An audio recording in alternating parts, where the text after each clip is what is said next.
لله وكفى وسلام على عباده الذين اصطفى أما بعد فأعوذ بالله من الشيطان الرجيم بسم الله الرحمن الرحيم فكلوا منها وأطعموا البائس الفقير وقال تعالى في مقام آخر يهب لمن يشاء إناثا ويهب لمن يشاء الذكور أو يزوجهم ذكرانا وإناثا ويجعل من يشاء عقيما إنه عليم قدير وقال النبي صلى الله عليه وسلم كل غلام رهينة بعقيقته رواه الترمذي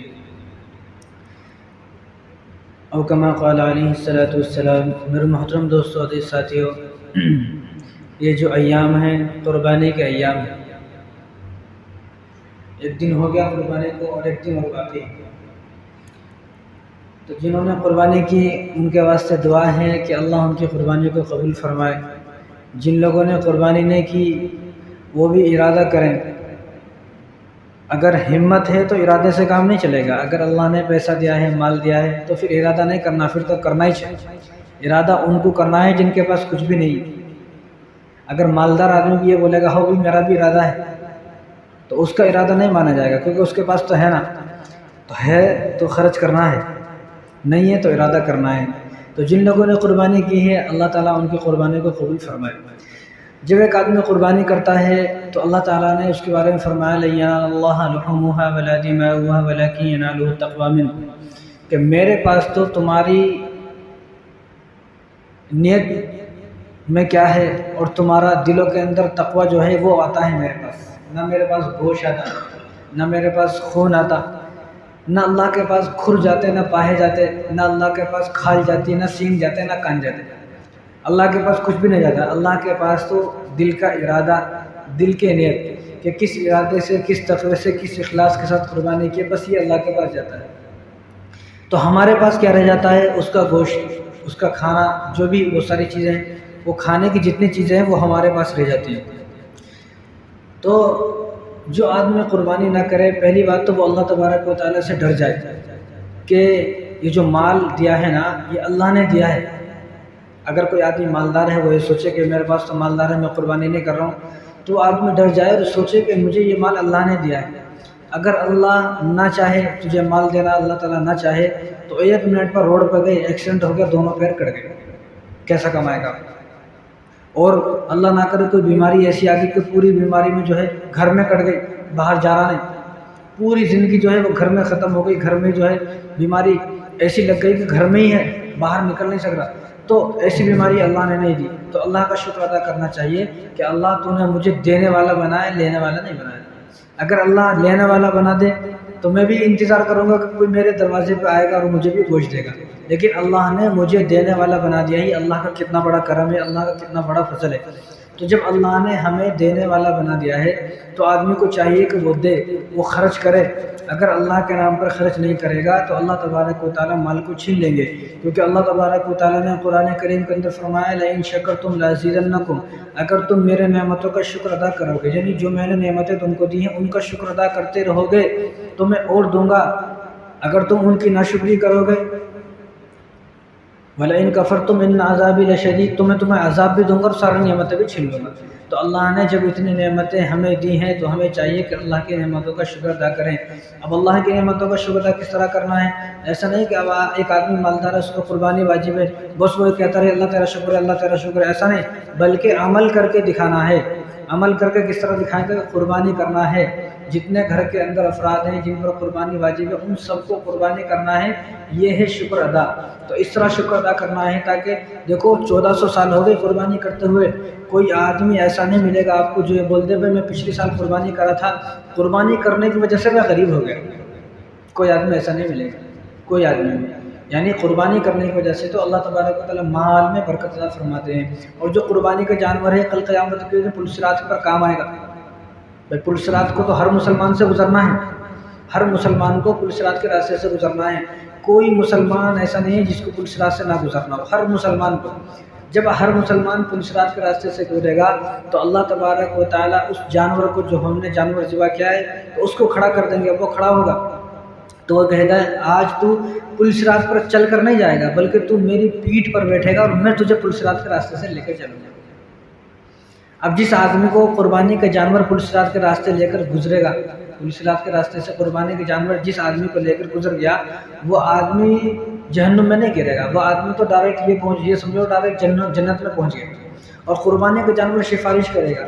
مسئلہ یہ ہے کہ ہمیں ان باتوں پر یقین نہیں ہے۔ اگر مسلمان بھی ان باتوں پر یقین نہیں کرے گا تو کون یقین کرے گا؟ یہ باتیں کس کے واسطے؟ یہودی کے واسطے کیا بات ہے؟ یہ باتیں عیسائیوں کے واسطے یا غیر مسلم کے واسطے؟ یہ ساری باتیں تو مسلمان کے واسطے۔ مسلمان کو ان باتوں پر یقین آنا چاہیے، اسی کا نام تو ایمان ہے، اسی کا نام تو اسلام ہے۔ ایک مسلمان کو اگر یقین ہی نہیں آ رہا ان باتوں پر، وہ کہیں کہ مسلمان ہے، تو نام کا مسلمان ہے۔ اور ایسے مسلمان کی اللہ تبارک و تعالیٰ کو کوئی ضرورت نہیں ہے۔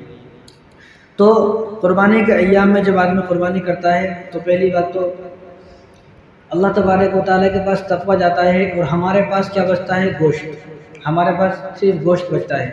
تو بعض لوگ بہانہ لگاتے ہیں کہ ہم گوشت نہیں کھاتے، ہم بڑے کا گوشت نہیں کھاتے، ہم اس کا گوشت نہیں کھاتے، اس کا گوشت نہیں کھاتے۔ تو میں اس لوگوں کو بولتا ہوں کہ بھئی یہ بہانے تمہارے پورے سال کے واسطے ہیں، پورے سال ان باتوں کو رکھیں آپ، لیکن جب قربانی کے ایام آئیں گے تو آپ کو آنکھ بند کر کے گوشت کھانا ہے، کیونکہ اللہ تبارک و تعالیٰ کیا فرما رہا ہے؟ فَكُلُوا مِنْهَا وَأَطْعِمُوا الْبَائِسَ الْفَقِيرَ، کہ تم کھاؤ، کیا کھانا؟ قربانی کے جانور کا جو گوشت ہے اس کے بارے میں اللہ تعالیٰ فرما رہے ہیں فَكُلُوا مِنْهَا وَأَطْعِمُوا الْبَائِسَ الْفَقِيرَ، کہ تمہیں خود بھی کھانا ہے اور تمہیں غریبوں کو بھی کھلانا ہے۔ ایسا بھی نہیں کہ آدمی جو ہے پورا گوشت خود ہی رکھ لے، غریبوں کو نہ دے۔ وہ ایک بچہ تھا نا، وہ بچہ اپنے والد سے پوچھتا کہ والد صاحب ہم گوشت دینے والے ہیں، گوشت لینے والے ہیں، تو اس کے والد صاحب کیا بولتے والے؟ ہم گوشت فریج میں رکھنے والے ہیں، ہم گوشت نہ دینے والے نہ لینے والے، ہم نہ گوشت فریج میں رکھنے والے ہیں۔ تو ہم لوگ بھی اگر ایسے ہی مسلمان بن گئے کہ ہم لوگ بھی اگر گوشت کو فریج میں رکھیں گے تو آدمی یہ سوچے کہ اللہ تبارک و تعالیٰ نے جو چاہا تو ہم سے ہوا نہیں، ہم نے ابھی اسلام پر عمل نہیں کیا۔ اسلام کا طریقہ یہ ہے کہ آدمی اپنے گوشت کے 3 حصے کرے، ایک کسی غریب کو دے، ایک کو دے، 2 کو دے، 4 کو دے، جتنا کو دینا ہے دینے، لیکن اتنا دے کہ وہ غریب آدمی پیٹ بھر کے کھا سکے۔ ایک اپنے رشتہ داروں میں ایک حصہ اپنے رشتہ داروں میں تقسیم کرے، ایک حصہ خود رکھے۔ یہ ہے طریقہ، اس طریقے سے ہر آدمی کو کرنا چاہیے تاکہ اس کو زیادہ ثواب ملے، کیونکہ اگر خود ہی رکھ لے گا قربانی تو ہو گئی، لیکن ثواب اس کو جو ہے وہ ثواب نہیں ملے گا جو اللہ تعالیٰ دینا چاہ رہے ہیں۔ اللہ تعالیٰ ثواب دینا چاہ رہے ہیں غریبوں کو بانٹنے پر، اسی لیے اللہ نے قرآن میں فرمایا نا فَكُلُوا مِنْهَا وَأَطْعِمُوا الْبَائِسَ الْفَقِيرَ، تم خود بھی کھاؤ اور لوگوں کو بھی کھلاؤ، جو غریب لوگ ہیں ان کو بھی کھلانا ہے، خود بھی کھانا ہے۔ اب جو آدمی قربانی نہیں کرتا ہے تو اس نے قربانی نہ کر کر 6 طرح کے گناہ کیے، قربانی نہ کر کے 6 طرح کے گناہ کیے۔ ایک گناہ یہ ہے کہ اس نے اللہ کے حکم کو توڑا ہے۔ جب اللہ کا حکم ہے کہ صاحب نصاب پر قربانی ہے تو اس نے اللہ کے حکم سے انکار کر دیا۔ اب جس آدمی نے اللہ کے حکم سے انکار کر دیا، قیامت کے دن اللہ بھی اس کو جنت میں جانے سے انکار فرما دیں گے کہ بھئی یہ آدمی جنت کے لائق آدمی نہیں ہے، یہ تو جہنم کے لائق ہے۔ تو سب سے پہلے کیا کام کیا؟ اللہ کے حکم کو توڑ دیا۔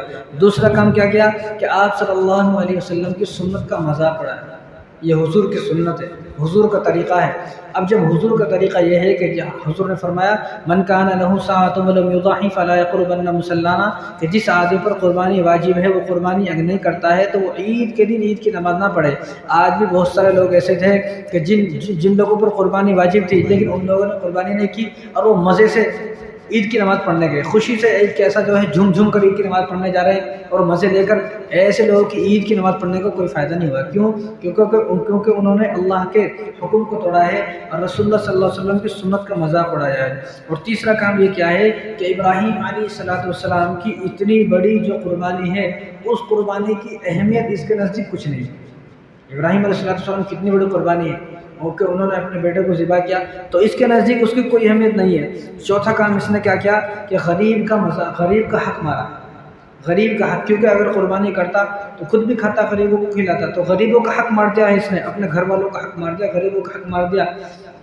اور پانچواں کام کیا اس نے، پانچواں گناہ کیا ہے کہ آخرت کا عذاب کا مستحق بن گیا، آخرت کا جو عذاب ہے اس کا مستحق بن کے آخرت کے عذاب میں مبتلا ہوگا۔ اور چھٹا گناہ اس نے یہ کیا کہ مال کو جمع کیا، اور مال کو جمع کرنا تو اسلام میں ویسے جائز نہیں ہے کہ آدمی مال جو ہے اس میں سے خرچ کر رہے، زکوٰۃ کے طور پر، فطرے کے طور پر، قربانی کے طور پر خرچ کرتا رہے۔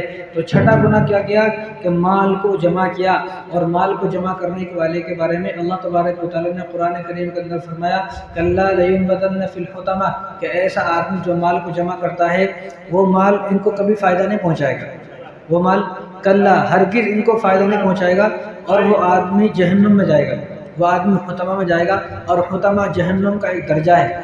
تو قربانی نہ کرنے والا ان چیزوں پر غور کرے کہ میں نے کتنا بڑا گناہ کیا ہے۔ پورے سال میں 5 دن ایسے ہیں کہ جن میں روزہ رکھنا حرام ہے، پورے سال میں 5 دن روزہ رکھنا حرام ہے، عید کا دن، بقرعید کا دن، اور بقرعید کے 3 دن کے بعد۔ اس لیے روزہ رکھنا حرام ہے کیونکہ اللہ تبارک و تعالیٰ کی طرف سے دعوت ہے، یہ 5 دن اللہ کی طرف سے دعوت ہے۔ ان 5 دنوں میں پوری دنیا کے مسلمان مہمان ہیں، اللہ میزبان ہے، یعنی اللہ تبارک و تعالیٰ کی طرف سے دعوت ہے، اور اللہ کی طرف سے اعلان بھی ہے کہ ان 5 دنوں میں ضرور کوئی آدمی، کوئی مسلمان روزہ نہیں رکھے گا، کیونکہ ان 5 دنوں میں میری طرف سے دعوت ہے، میں دعوت کرنا چاہتا ہوں۔ تو اللہ تبارک و تعالیٰ دعوت کر رہے ہیں تو دعوت کا انکار نہ کرے۔ لیکن بعض لوگ ایسے ہیں جو دعوت کا انکار کر رہے ہیں، وہ کون ہیں؟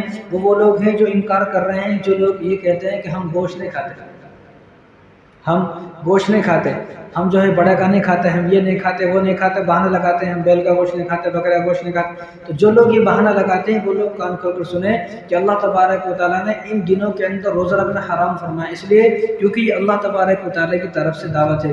دنیا کے اندر کوئی آدمی، کوئی بڑا آدمی ہے، کوئی بادشاہ ہے، کوئی ایم ایل اے ہے، اگر کسی کی دعوت کرتے کتنا خوش ہوتا ہوں، ایم ایل اے صاحب میری دعوت کرے، کارپوریٹر صاحب میری دعوت کرے، اور بستی کے بڑے آدمی سیٹ صاحب میری دعوت کرے، کیسا خوش ہو کے جاتا ہے، اتنا خوش ہو کے جاتا ہے کہ سب کو بتاتا ہے کہ فلاں آدمی جو بڑا آدمی ہے، ایم ایل اے صاحب ہے، کارپوریٹر صاحب، انہوں میری دعوت کرے، تو لوگ بھی سمجھتے ہیں ارے کیا خوش نصیب آدمی ہے بھائی، وہ ایم ایل اے صاحب اس کی دعوت کرے۔ تو ایم ایل اے صاحب کی دعوت کرنے پر آدمی کتنا خوش ہو جا رہا ہے، تو یہ اللہ کی طرف سے دعوت ہے۔ اگر کوئی آدمی کسی آدمی کی ایم ایل اے کارپوریٹر دعوت کرے، انکار کرے گا؟ کوئی بھی آدمی انکار نہیں کرے گا، بھائی اتنا بڑا آدمی میری دعوت کرے، میرے کو تو جانا ہی جانا، میں انکار نہیں کر سکتا ہوں۔ تو اسی طرح اللہ تبارک و تعالیٰ کی طرف سے بھی ان دنوں کے اندر دعوت ہے۔ کیا دعوت ہے؟ گوشت کی دعوت ہے۔ اللہ تبارک و تعالیٰ چاہتے ہیں کہ گوشت کھائے، اللہ تعالیٰ چاہتے ہیں جو قربانی کی ہے یہ قربانی کا جو حصہ اس کو کھائے، کیوں؟ کیونکہ اس گوشت کی نسبت اللہ تعالیٰ کی طرف ہے۔ یہ جو گوشت ہم کٹا ہے نا، اس گوشت کی نسبت اللہ کی طرف۔ پورے سال جو گوشت کٹتا ہے وہ قصاب اپنے واسطے کٹتا ہے، بسم اللہ بھی پڑھتا کہ نہیں پڑھتا اس کو چھوڑتا ہے۔ وہ جانور کیسا ہے؟ بڈھا جانور ہے کہ وہ کیسا جانور ہے؟ ہر سال کا جانور ہے، 2 سال کا ہے، وہ سال کا ہوا نہیں ہوا، اس کو 2 دانت نکلے کہ نہیں نکلے، وہ چوری کا جانور ہے، وہ کیسا ڈاکے کا جانور ہے، نہیں معلوم۔ لیکن یہ قربانی کے جانور، یہ اس کے بارے میں سب کو معلوم ہے، یہ اپنے سامنے کٹا ہے، اور ایسا تازہ گوشت اپنے ہاتھوں سے کٹا ہوا گوشت، اتنا بہترین گوشت، اتنا مزیدار گوشت پورے سال میں نہیں ملا۔ اب وہ قصاب جو پورے سال میں بیچتا ہے، کیا معلوم کب کا گوشت رہتا ہے، کہ وہ باسی رہتا ہے، کہ باسی رہتا ہے، وہ کب کاٹے گی نہیں معلوم، اس کچھ معلوم ہے، اللہ کو معلوم۔ لیکن یہ جو گوشت ہے قربانی کا، سب کو معلوم ہے آج ہی کٹا ہے، یا کل کٹا ہے، یا آج کٹا ہے۔ ایسا تو نہیں کہ تو مہینوں پہلے انہوں کاٹ دیے تھے، ایسا نہیں، بلکہ اتنا تازہ گوشت، اتنا خالص گوشت، اور اتنا بہترین اور فریش اور لذیذ گوشت پورے سال میں نہیں ملتا ہے۔ تو پورے سال میں جو گوشت کٹتا ہے وہ قصاب قصائی اپنے واسطے کٹتا ہے، اور وہ بھی ثواب کے واسطے نہیں، ثواب کے واسطے نہیں کٹ رہا، پیسوں کے واسطے کٹ رہا ہے۔ اب یہ جو گوشت کٹا ہے، یہ جو قربانی جانور ذبح ہوا ہے، یہ اللہ کے نام پر ذبح ہوا ہے، بسم اللہ پڑھ کر ذبح ہوا ہے۔ اور اس کے بارے میں تو یہاں تک حضور نے فرمایا کوئی آدمی اگر قربانی کر رہا ہے، ذبح کر رہا ہے جانور کو، بسم اللہ نہیں پڑھتا ہے تو جانور ہی حرام ہو جائے گا، بسم اللہ پڑھنا بھی واجب ہے۔ اب جو پورے سال گوشت کر رہا ہے اس کو بسم اللہ پڑھو نہیں پڑھو کیا فرق پڑتا ہے، نہ کسی کو معلوم۔ لیکن اس کے بارے میں کیا فرمایا؟ بسم اللہ پڑھنا ہی پڑھنا ہے، نہیں پڑھے تو وہ حرامیش ہو جاتا، کسی کی قربانی نہیں، قربانی پھر سے کرنا پڑے گا۔ تو اس گوشت کی نسبت اللہ تبارک و تعالیٰ کی طرف ہے، کیونکہ یہ اللہ کے نام پر ذبح ہوا ہے، اللہ کے نام پر کٹا ہے، اور اس گوشت میں شفا ہے۔ جو قربانی کا آپ سارے سال گوشت کھاتے ہو، طبیعت خراب ہو جاتی، لیکن قربانی کا جو گوشت ہے یہ اس گوشت میں شفا ہے، اس گوشت کے کھانے سے کوئی آدمی بیمار نہیں ہو سکتا۔ تو اس لیے دل کرے یا نہ کرے، بھائی میرا دل نہیں کرتا ہے، دل کرے جب بھی کھائے، دل نہ کرے جب بھی کھائے، زبردستی کھائے، کیونکہ یہ اللہ کے نام پر کٹا ہے۔ اب جو اللہ کے نام پر کٹا ہے، بسم اللہ واللہ کو پڑھ کے کٹا ہے، تو اس میں ضرور شفا ہے، دل کرے یا نہ کرے اس کو کھانا چاہیے۔ اور اللہ کا حکم ہے کہ تم کھاؤ، فَكُلُوا مِنْهَا وَأَطْعِمُوا الْبَائِسَ الْفَقِيرَ، یہ اللہ نے قرآن میں نازل فرمایا کہ تم کھاؤ، اللہ کا حکم ہے۔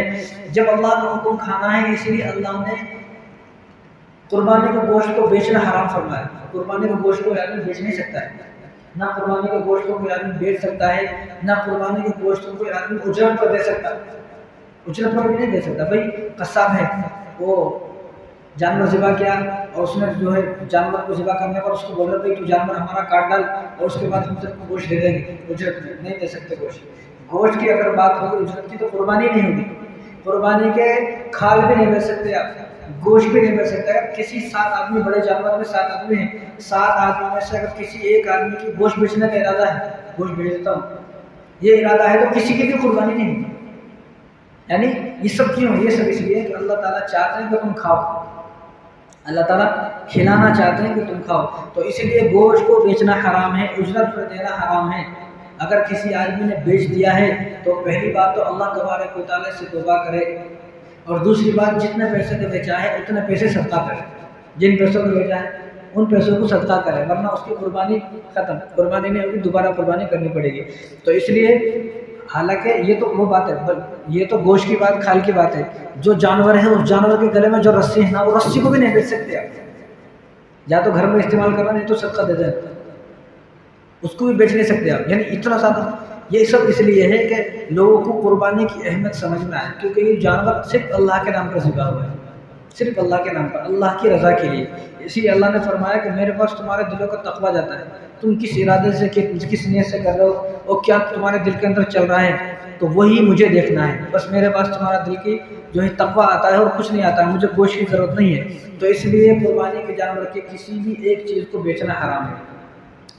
تو عید کا جو دن ہے نا, عید کے دن کیا کھاتے ہیں آدمی؟ سوئیاں کھاتے, شیر خورما کھاتے, کھیر کھاتے عید کے دن. لیکن جب بقرعید کے دن آیا, اب بقرعید کے دن آپ کو گوشت کھانے کا ہے. اس لیے رسول اللہ صلی اللہ علیہ وسلم کی عادت مبارکہ یہ تھی کہ آپ عید کی نماز پڑھنے کے فوراً بعد جانور کو ذبح کرتے, اور پہلا لقمہ جو پیٹ کے اندر جاتا وہ اپنے جانور سے جاتا, اپنے جانور کے گوشت سے جاتا پہلا لقمہ. لیکن وہ پہلا لقمہ جب جائے گا جب عید کی نماز جلدی ہوگی. اب عید کی نماز پڑھنے کچھ 9 بج جا رہے ہیں, عید کی نماز آپ لیٹ کر سکتے, لیکن بقرعید کی نماز جلدی ہونا. بقرعید کی نماز اب جلدی نہیں ہو رہی, کام جلدی اس لیے نہیں ہو رہی کیونکہ ہم لوگ سو کے نہیں اٹھ رہے. عید کے دن بھی ہمارا حال یہ ہے کہ عید اور بقرعید کے دن بھی مسلمان 8 بجے سو کے اٹھے, 7 بجے سو کے اٹھے, بتاؤ یہ حال ہے. ورنہ عید کے دن آدمی ایسا اٹھے کہ کسی دن بھی اتنا جلدی نہیں اٹھا. جس طرح رمضان میں آدمی اٹھتا ہے 3 بجے 4 بجے اٹھے, اور عید جو ہے فجر کی نماز سے پہلے تیار ہو جائے. سب مسلمان اگر ایسے تیاری کریں گے تو عید کی نماز جلدی پڑھا سکتے ہیں. ورنہ عید کی نماز 8 بجے کرے, پھر بھی لوگ لڑ رہے ہیں 8 بجے کہیں کرے, 9 بجے کرنا تھا, پھر کہیں کو نہیں میں سو کے 8 بجے اٹھتا ہوں, تو کیا منتری ہے کہیں کا؟ یہ تو اللہ سے لکھا کے لے کر آئے تو 8 بجے اٹھے گا. یہاں کسی کی نہیں چلے گی. یہاں دین جو ہے نا, محمد رسول اللہ کا جو دین ہے وہ دین کی چلے گی, یا اللہ کی چلے گی, یا حضور کی چلے گی, تمہاری نہیں چلے گی. تو عید کی نماز لیٹ اس لیے ہو رہی ہے کیونکہ ہم لوگ نہیں اٹھ رہے. اگر ہم لوگ جلدی اٹھیں گے تو عید کی نماز بھی جلدی ہوگی. جب عید کی نماز جلدی ہوگی, نہیں 6 بجے ہوگی عید کی نماز سمجھ لیں, تو 6 بجے آپ عید کی نماز پڑھیں اور 8 بجے آپ گھر کو چلے گئے, تو 7 بجے آپ گھر کو چلے گئے, 7:30 بجے آپ جانور ذبح کر لیے, تو 8 بجے 9 بجے تک آپ کو کھانا مل جاتا ہے. یہاں عید کی نماز 9 بجے ہوگی. تو اس لیے حضور کا طریقہ کیا ہے عید کے دن, بقرعید کے دن حضور کا طریقہ یہ ہے کہ حضور صلی اللہ علیہ وسلم سب سے پہلے اپنے گوشت سے کھانا شروع کریں. اپنا گوشت جو ہے, جو جانور ذبح کر رہے ہیں, وہ حضور صلی اللہ علیہ وسلم سب سے پہلے اس سے کھانا کھاتے. اور حضور صلی اللہ علیہ وسلم پر پوری زندگی قربانی واجب نہیں ہوئی. آپ پوری زندگی صاحب نصاب بنیں گے, پھر بھی حضور صلی اللہ علیہ وسلم پورے 10 سال مدینے میں رہے. 10 سال تک آپ صلی اللہ علیہ وسلم ہر سال 2 جانور ذبح کرتے. ایک جانور اپنی طرف سے کرتے, اور ایک جانور کے بارے میں حضور فرماتے کہ میری امت کی طرف سے جتنے بھی لوگ قیامت تک آنے والے ہیں ان سب کی طرف سے میں ذبح کر رہا ہوں. یعنی حضور صلی اللہ علیہ وسلم ہمارا پیدا ہونے سے پہلے ہی ذبح کرے, جانور قربانی کرے. لیکن یہاں آدمی مالدار ہے, پیسہ ہے اس کے پاس, لیکن پھر وہ اپنے نام کی کرنے کو تیار نہیں ہے. حضور کے نام پر کہاں سے کرے گا؟ تو جس آدمی کو اللہ نے دیا ہے وہ اپنے نام پر بھی کرے, حضور کے نام پر بھی کرے. تو عید کے دن سوئیاں کھاتے, تو بقرعید کے دن کھانے کا کیا حکم ہے؟ گوشت کھانے کا حکم ہے. کیوں؟ کیونکہ اللہ تبارک و تعالیٰ چاہتے ہیں کہ تم گوشت کھاؤ. تو اللہ کی نظروں میں گوشت کی کتنی اہمیت ہوگی. جب اللہ تعالیٰ یہ چاہتے ہیں کہ تم بقرعید کے دن گوشت کھاؤ, تو ہر آدمی سوچے کہ اللہ کی نظروں میں کتنی زیادہ اہمیت ہوگی گوشت کی. اور پورے سال میں جو جانور کٹتا ہے وہ جانور قصائی لوگ نا, قصاب اپنے واسطے کاٹتا, پیسے کے واسطے کاٹتا ہے. اللہ کے واسطے کون بھی نہیں کاٹتا. اللہ کے واسطے کاٹتا تو فری میں دیتا ہو, ورنہ جب دیتا ہے تو 1 انچ ناپ کے دیتا ہے, 1 بوٹی فالتو نہیں دیتا. کیوں؟ کہ وہ پیسوں کے واسطے ہے پورے سال. اور پورے سال جو ہم گوشت کھاتے ہیں وہ قصاب کے ہاتھوں سے کٹا ہوا کھاتے ہیں. یہاں جو گوشت مل رہا ہے اپنے ہاتھوں سے کٹا ہوا گوشت مل رہا ہے. اپنے ہاتھوں سے کرتا، ایسا بہترین گوشت پورے سال نہیں ملتا۔ یعنی ان سب باتوں کا مطلب یہ ہے کہ اللہ تعالیٰ چاہتے ہیں تم گوشت کھاؤ، اللہ تعالیٰ یہ چاہتے ہیں کہ تم گوشت کھاؤ، تمہارے اندر قربانی کی اہمیت بڑھے، تم قربانی کی اہمیت کو سمجھو، تم اس کی فضیلت کو سمجھو۔ اور دیکھو پہلی امت جو تھی نا، پہلی امت کے لوگ گوشت نہیں کھا سکتے تھے۔ حضرت عیسیٰ علیہ السلام تک جو قربانی ہوتی تھی وہ قربانی کو آگ آتی جلا دیتی، کون بھی کھاتے نہیں تھے، کھا نہیں سکتے، کھانا تھا ہی نہیں، ذبح کرنا کچھ بھی نہیں تھا، خالی جو جانور ہے آگ، وہ جانور زندہ ایک جگہ رکھ دینا، آسمان سے آگ آتی، وہ آگ جانور کو جلا کے چلی جاتی، بس کھانے کا سسٹم ہی نہیں تھا۔ یہ کھانے کا جو ہے نا صرف اسی امت کی فضیلت ہے۔ تو اس امت کو فضیلت کھانے کی اس لیے ہے کہ وہ اللہ تعالیٰ کھلانا چاہتے ہیں، اللہ کی طرف سے دعوت ہے، اللہ کی دعوت کا انکار نہ کرے۔ اب اللہ کی دعوت کا انکار کون آدمی کر رہا؟ اللہ کی دعوت کا انکار وہ آدمی کر رہا جو بہانے لگاتا ہے، میں نہیں کھاتا ہوں، میں یہ نہیں کھاتا ہوں، وہ نہیں کھاتا ہوں۔ تو اللہ کی دعوت سے انکار نہ کرے، یہ اللہ تعالیٰ کی دعوت ہے۔ تو یہ اس امت کی فضیلت ہے کہ اللہ تعالیٰ کھلا رہے ہیں، تو ہم لوگوں کو تو اللہ کا شکر ادا کرنا چاہیے۔ ورنہ اگر پہلی امت میں جیسا تھا، حضرت عیسیٰ علیہ السلام تک یہی طریقہ تھا کہ آگ آسمان سے آتی اور جانور کو جلا کے چلی جاتی، تو اگر اب بھی یہ طریقہ رہتا تو ہم لوگوں کو تو گوشت کھانا نصیب نہیں ہوتا، کیسا گوشت کھاتے؟ تو پتہ چلا اللہ تبارک و تعالیٰ اس امت کو گوشت کھلانا چاہتے ہیں، اس لیے اس امت کی فضیلت کیا ہے کہ جانوروں کو ذبح کرو، تم بھی کھاؤ اور اپنے رشتہ داروں کو کھلاؤ، غریبوں کو کھلاؤ۔ ورنہ یہ ہوتا کہ بھئی تم جانور ذبح کر رہے ہو، ٹھیک ہے، آسمان کہیں تم پہاڑ پہ چھت پہ رکھ دو، آگ آتی جلا دیتی، تمہارے کو کھانا نصیب نہیں ہوتا۔ یہاں کھانا بھی نصیب ہو رہا ہے، ثواب کا ثواب بھی مل گیا، گوشت بھی مل گیا۔ ان لوگوں کو گوشت نہیں ملتا تھا، صرف ثواب ملتا تھا، ہم لوگوں کو دونوں چیز مل گئی۔ تو یہ ہماری کتنی بڑی جو ہے ہماری اس امت کی فضیلت ہے۔ تو ہماری خوش قسمتی یہی ہے کہ اللہ تبارک و تعالیٰ ہمیں گوشت بھی دے رہے ہیں اور ثواب بھی دے رہے ہیں۔ اگر بقرعید کے دن گوشت کھانا ثواب نہ ہوتا تو اللہ تبارک و تعالیٰ فرماتے ہیں بقرعید کے دن آلو کھاؤ، پیاز کھاؤ، بقرعید کے دن بھنڈی کھاؤ، بیگن کھاؤ، گوبھی کھاؤ، لیکن یہ کہا اللہ نے، یہ نہیں کہا۔ اللہ نے کہا فَكُلُوا مِنْهَا وَأَطْعِمُوا الْبَائِسَ الْفَقِيرَ کہ عید کے دن یعنی بقرعید کے دن کا تمہیں گوشت کھانا ہے، اللہ تعالیٰ کھلانا چاہ رہے ہیں۔ تو جتنا اللہ تعالیٰ جب کھلانا چاہ رہے ہیں تو آدمی انکار نہ کرے۔ تو اللہ تبارک و تعالیٰ کی طرف سے جتنی بھی دعوت ہے نا، دیکھو اسلام میں کھانا کھانا کوئی عبادت نہیں ہے، کھانا کھانا کوئی عبادت نہیں ہے، لیکن اسلام میں 3 جگہ ایسی ہیں، بلکہ 4 جگہ ایسی ہیں کہ جن 4 جگہوں پر کھانا کھانا ثواب ہے، کھانا کھانا عبادت ہے۔ کیا؟ عقیقہ، اللہ کا حکم، حضور صلی اللہ علیہ وسلم فرمایا کہ عقیقہ یہ اللہ کی طرف سے دعوت ہے، عقیقہ کرنا ہے۔ اور عقیقے میں آدمی 100 مرغی کاٹ دے تو عقیقہ نہیں ہوگا، 1000 مرغی کاٹ دے تو عقیقہ نہیں ہوگا، 1 لاکھ مرغی کاٹ دے تو عقیقہ نہیں ہوگا۔ عقیقہ کیا ہوگا؟ اگر لڑکا ہے تو اس کی طرف سے 2 جانور یعنی 2 حصے لینا ہے، 2 بکرے لینا ہے، لڑکی ہے تو 1، بس اتنا ہی۔ وہ 1 چھوڑ کر آدمی 1 بکرا بکری چھوڑ کر 1000 مرغی کاٹ دے تو عقیقہ نہیں ہوگا۔ اسلام کے اندر 4 جگہ کھانا عبادت ہے، عقیقے میں کھانا عبادت ہے۔ عقیقے کی دعوت کریں آپ، کھلائیں گے، اللہ کا حکم ہے، رسول اللہ صلی اللہ علیہ وسلم کا طریقہ ہے۔ دوسرا ولیمہ، ولیمہ کی اجازت ہے، ولیمہ بھی گوشت ہے۔ حضور نے فرمایا اولیم ولو بشاۃ کہ ولیمے میں آدمی 1 بکری کاٹو، چاہے 1 بکری کاٹو لیکن کاٹو ضرور۔ لیکن اب عقیقے میں بھی گوشت کا حکم ہے کیونکہ 2 بکرے کاٹنا ہے، ولیمے میں بھی گوشت کا حکم ہے، 2 اور تیسرا کیا ہے؟ تیسرا جو کھانا عبادت ہے وہ ہے افطاری۔ افطاری کا کتنا زیادہ ثواب ہے، لیکن وہاں گوشت کا حکم نہیں، جو چاہے میں بتا رہا ہوں، عبادت افطاری کی عبادت ہے۔ اور چوتھی جگہ جو قربانی ہے، قربانی میں آدمی 1 ٹرک سبزی لا کے بانٹ دے تو اس کو 1 دھنے کا ثواب نہیں ملے گا، لیکن چھوٹا سا 1 جانور کاٹ دے تو ثواب ہے۔ قربانی کے دن آدمی جو ہے ہزاروں کروڑوں روپے کاٹ دے، 1 لاکھ روپے تقسیم کر دیے، اس کو ثواب ملے گا، وہ الگ ثواب ہے، سبزے کا ثواب ملے گا، لیکن قربانی کا ثواب اس کو نہیں ملے گا۔ قربانی کا ثواب قربانی کرنے کے بعد ہی ملے گا۔ تو قربانی 3 جگہ اللہ تعالیٰ کی طرف سے دعوت ہے، تینوں میں اللہ تعالیٰ نے گوشت کا، عقیقے میں گوشت، ولیمے میں گوشت، قربانی میں گوشت، یہ 3 اللہ تعالیٰ کی طرف سے دعوت ہے۔ یعنی گوشت میں طاقت ہے، اگر گوشت میں طاقت نہ ہوتی، دیکھو جو انبیاء ہوتے ہیں نا، جو نبی ہوتے ہیں، نبیوں کے لیے اللہ تبارک و تعالیٰ وہ خوراک منتخب فرماتے ہیں، اس پر وہ خوراک کو کھانے اللہ تعالیٰ حکم فرماتے ہیں جو طاقتور کھانے ہیں۔ حضور نے کبھی چاول نہیں کھایا کیونکہ چاول میں طاقت نہیں۔ اب ہم لوگ چاول کھا کے کیسے خوشخوشے ہو نہیں، تو حضور نے کبھی چاول نہیں کھایا۔ تو جو نبی ہیں، جتنے بھی نبی ہیں، انہوں نے طاقتور چیز کھائی، اللہ نے ان کے لیے طاقتور چیز کو پیدا فرمایا۔ اور اگر